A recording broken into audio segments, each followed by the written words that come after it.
Hey guys, this is Hell Hades. This is a Raid Shadow Legends video. Guys, we've got a ×10 summons as normal tomorrow. There is going to be a summon rush that goes alongside it. And as ever, I will say to you, do not pull shards unless you're a lunatic.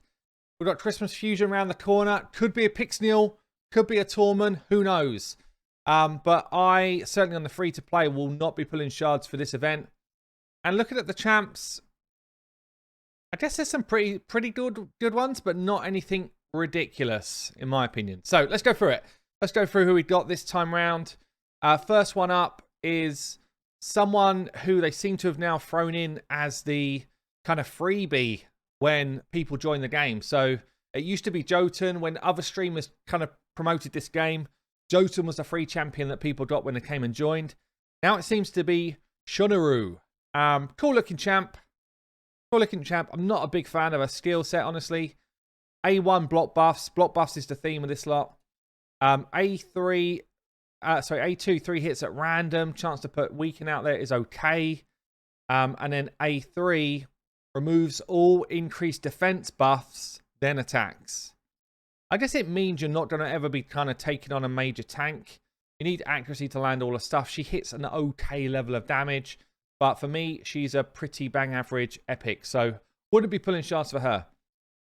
The second one up, I mean, he really does like to get his chest out, this fella. You know when it's like, dude, it's an unacceptable number of buttons open on that shirt. Yeah, how warm is it in this blizzard that you need to button right down to your belly button? Phoenix.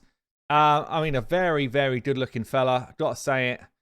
Probably a bit short to have this many buttons undone, honestly. But there you go. Phoenix, what's going on with him? He's honestly a really good epic. Yeah, a lot of people... He's like one of the old school ones that's a forgotten treasure. Yeah, this guy, build him. He is solid. He's got this block revive on his A1. And his A1's one of the hardest hitting skills for a single target in the game. Certainly one of the hardest hitting A1s in the game. Gets a double hit if the target's got any debuff. So you just need some sort of debuff on before. And he goes in there and hits twice. Really good for Ice Golem adds to block revive them. And generally, his kind of skill set is cool. You know, around places like Doom Tower waves, taking out ads so they don't pop back up with the C-Fees and that type of stuff. Ice Golem, he's really good in Fire Knight as well. So generally a good champ. He's also got AoE block buffs. This AoE hits for a decent amount of damage. But AoE block buffs is a great ability, honestly, against things like Doom Tower waves or Faction War waves when you're trying to get through those big waves of enemies with tons of buffs. The passive with Talia, it just really doesn't ever come into effect. And then you've got a decreased defense or decreased speed on the A3. I think it's decreased speed as well, actually. So two good boss debuffs on the A3. A nice A1 with some damage. His only downside really is his defense and his HP are both low. So he's quite hard to keep alive himself. But actually a good epic if you were to pull him. Next one on the list. She's a beaut. So yeah, she kind of transformed this faction's options. Yeah, there was no AoE drop defense legendaries. You didn't really have much going on in rares. Bella was kind of your best option. And then suddenly we had Udo drop into the mix. And Udo, honestly, certainly for Faction Wars, is one of the best champions for this faction. So she brings an AoE drop defense and block buffs. This is also a really nice arena move. So your drop defense, you're putting block buffs out there. It means someone like a Skull Crown or a Leo can't put their unkillable buff up. Swift parry doesn't proc. But it is an attack to do it. So you can weak hit. But it's still a really nice A2. 3-turn cooldown if you book it, which is cool as well.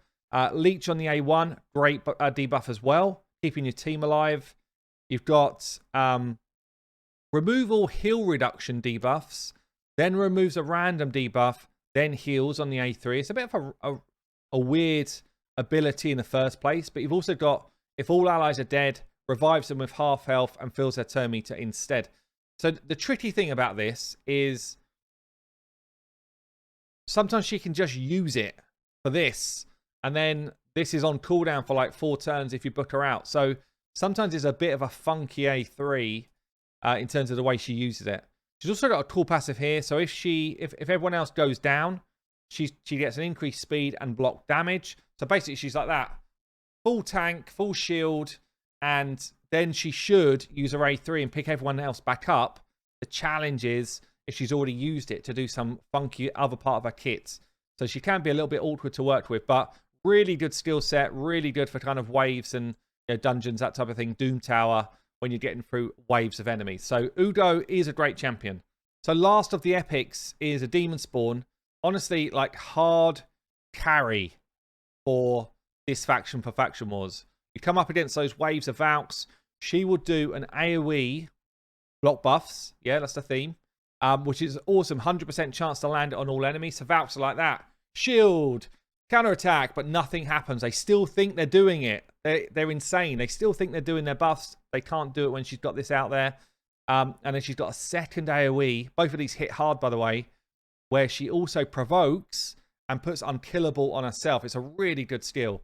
So both of these are great for the arena, and both of them are great for Faction Wars, Doom Tower waves, all of that type of stuff. And she hits like a cannon as well. So this is a good defensive champion with a lot of utility. Really good champ. Okay, let's move on to the legendaries. So first up on the legendaries then, it feels like they want us to have this champion. She has been in a ton of stuff recently. ×10s, guaranteed champion, Lady Kimmy, and she is like insane. She is an insane champion. One of the fastest, I think, joint fastest champion in the game. Crazy good HP, good base defense. She hits hard as well. She's got an A1, attacks someone and then someone else with the highest turn meter. Can attack the same enemy twice if it's the same person. The second hit will reduce turn meter, pretty much. Also, if you give her mastery that reduces turn meter, she's pushing back 2 people's turn meter, which is awesome. So the A1 is one of the better A1s you can get in terms of like utility for a champion, I think. I really like it.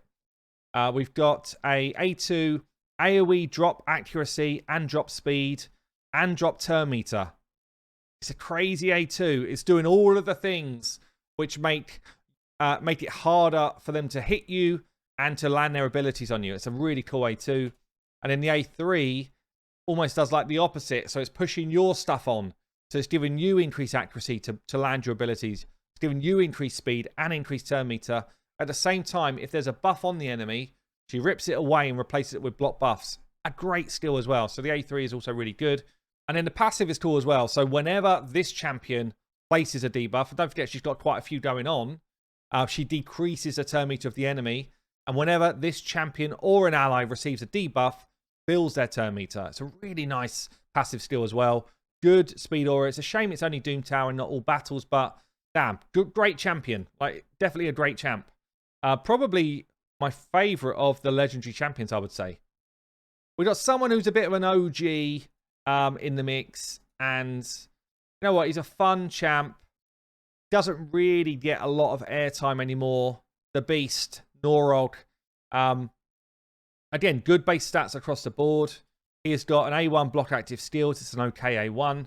An AoE block buffs with a massive cannon of a hit. This is a nice ability here on his A2. Get these books into his damage if you're going to run him. He will slay the full team of enemies. Really, really great skill for this faction, for Faction Wars. But generally a good skill. And then he's got a very cool passive as well. So he can't be stunned, frozen, or slept. There's so many champions that do these debuffs nowadays. It's kind of like he just stands there. He's like, ah, try it again, my friend. Like, there's no cooldown on it. He just can't. It just won't work. Decreases the damage taken by all allies under 1 or more buffs by 15%. And if there's no buffs, 25%. Straight damage reduction. It's like everybody's got strengthen on. It's a really, really cool passive. He's got ally defense in dungeons as well. He's a good champion, but he doesn't bring enough to be like a proper meta champion, but he is a good champ. We've then got someone that I don't have on my main.